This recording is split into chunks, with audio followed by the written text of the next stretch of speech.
রিক কেন আমার সাথে এরকম করলো? বল না রে দাদা, কেন করলো আমার সাথে? আমি তো ওকে ভালোবেসেছিলাম, ভালোবেসে বিয়ে করেছিলাম, সংসার করব ভেবেছিলাম। তারপরেও আমার সাথে এরকম করলো কেন? খেললো আমার সাথে কেন? প্রতারণা করলো কেন? ছলনা করলো? বলতে পারিস দাদা? বিন্দি, বিন্দি বলো না, আমার কি দোষ ছিল? কি দোষ করেছিলাম আমি?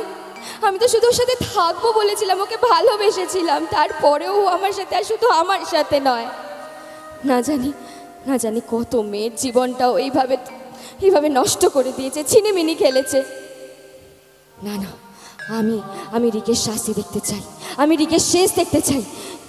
শুধু রিক নয়, ওর বোন টিয়ারও আমি শেষ দেখতে চাই।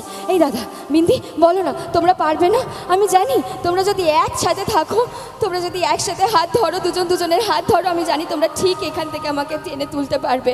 আর আর ওই রিকের শাস্তি দেবে। বলো না, আমি পারবো না? পারবে না তোরা আমাকে জন্য এইটা করতে? আমার এই ছোট্ট বোনের জন্য এইটুকু করতে পারবি না? বল না দাদা, পারবি না?